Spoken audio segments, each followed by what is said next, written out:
কোটা সংস্কার আন্দোলনকে ঘিরে সাম্প্রতিক সময়ে সহিংসতা ছড়িয়েছে সারা দেশে। বহু প্রাণহানির পর সেনা মোতায়েন এবং কারফিউ জারির মাধ্যমে সারা দেশে সপ্তাহব্যাপী বিরাজ করছে থমথমে পরিস্থিতি। এবারে বহুল আলোচিত এই আন্দোলনের বিভিন্ন দিক নিয়ে মুখ খুলেছেন নোবেলজয়ী অধ্যাপক ডক্টর মোহাম্মদ ইউনূস। নতুন করে নির্বাচনের দাবিও জানিয়েছেন তিনি। আরও জানাচ্ছেন ইমতিয়াজ আলম। বাংলাদেশের সাম্প্রতিক সংকট উত্তরণের জন্য জনগণের ম্যান্ডেট দিয়ে গণতন্ত্রকে ফিরিয়ে আনার জন্য স্বল্প সময়ে মধ্যবর্তী নির্বাচনের পক্ষে মত দিয়েছেন শান্তিতে নোবেল বিজয়ী প্রফেসর ডক্টর মোহাম্মদ ইউনূস। তিনি বলেছেন, গণতন্ত্রে সব সমস্যার সমাধান দিতে পারে একটি প্রকৃত, অবাধ ও সুষ্ঠু নির্বাচন। জনগণের নির্দেশনায় গণতন্ত্রের সমস্যার প্রতিকার সম্ভব, কারণ রাষ্ট্রের মালিক জনগণ। এছাড়া বাংলাদেশে হত্যাকাণ্ড বন্ধে তিনি বিদেশিদের প্রতি সহায়তার আহ্বানও জানিয়েছেন।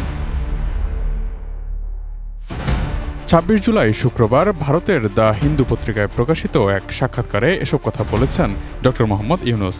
বর্তমানে অলিম্পিক গেমসের স্পেশাল গেস্ট হিসেবে তিনি প্যারিসে অবস্থান করছেন। সেখানে সাক্ষাৎকারটি নিয়েছেন সাংবাদিক সুহাসিনী হায়দার। সাংবাদিক ডক্টর ইউনূসকে প্রশ্ন করেন, বাংলাদেশের পরিস্থিতি সম্পর্কে আপনি কি শুনেছেন, আমাদেরকে যদি একটু বলেন। আপিলেট কোর্টের নতুন রায়ের পর দৃশ্যত পরিস্থিতি নিয়ন্ত্রণে এসেছে। উত্তরে ডক্টর ইউনূস বলেন, প্যারিস আসার জন্য কারফিউর মধ্যে আমি বিমানবন্দরে গিয়েছি।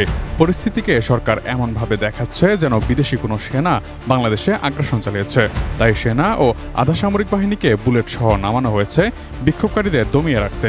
সরকার আন্দোলনকারীদের পরাজিত করার মুডে ছিলেন, তারা আইন শৃঙ্খলা ফেরানোর মুডে ছিলেন না। তারা তো আপনার দেশেরই নাগরিক, বিশ্ববিদ্যালয় শিক্ষার্থী, তারা তো সমাজের সর্বোচ্চ শতকরা 1 ভাগ। তারা দেশকে পরিচালনা করতে প্রস্তুত। তাই আমি বিশ্বনেতাদের প্রতি অনুরোধ জানিয়েছি, এটা দেখতে যাতে এই হত্যাকাণ্ড বন্ধ করা যায়। ডিজাইন, এলিগেন্স, বিউটি, সেরা পণ্য সবার জন্য জেভিকো। বাংলাদেশে এসব বিক্ষোভের ভবিষ্যৎ কি, এমন প্রশ্নের জবাবে ডক্টর ইউনূস বলেন, যদি গণতন্ত্র ব্যর্থ হয় তাহলে আপনি আবার জনগণের কাছে তাদের ম্যান্ডেট নিতে যেতে পারেন। সেটা জনগণের কাছে বিশ্বাসযোগ্য, কিন্তু এই মুহূর্তে সরকারের এমন কোনো বিশ্বাসযোগ্যতা নেই। The issue is government is treating the whole thing is like a foreign army has invaded Bangladesh. You mobilize your army to tackle with them, fight them, and your paramilitary for them, your entire police force into them. So what is that happened? Why you mobilize all those things? Is it a foreign power that attacked you? Is it your own citizens and you're killing at random? Killing of all ages, all dimensions at the street. So that's the kind of the situation which emerged in Bangladesh.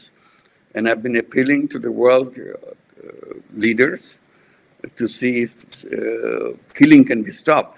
Doctor ইউনূসকে প্রশ্ন করা হয়, আপনি বলছেন গণতন্ত্র ব্যর্থ হয়েছে, কি এমন আছে আপনি মনে করেন যে তা এই অবস্থা থেকে বাংলাদেশকে ফিরিয়ে গণতন্ত্রে আনতে পারে? আপনি কি আরেকটি নির্বাচনের কথা বলছেন? জবাবে ডক্টর ইউনূস বলেন, অবশ্যই সব রাজনৈতিক সমস্যার সমাধান হলো নির্বাচন। যখন কোনো বিষয় কাজ করে না, তখন আপনাকে জনগণের কাছে যেতে হয় তাদের নির্দেশনা পেতে। আদতে তারাই দেশের মালিক। নিশ্চিত করতে হবে যে সেই নির্বাচন হবে একটি নিরপেক্ষ ও সুষ্ঠু নির্বাচন। জনগণের নির্দেশনায় গণতন্ত্রের সমস্যার প্রতিকার সম্ভব, কারণ রাষ্ট্রের মালিক হচ্ছেন জনগণ। Imtiaz Alam, desk report, ATN news.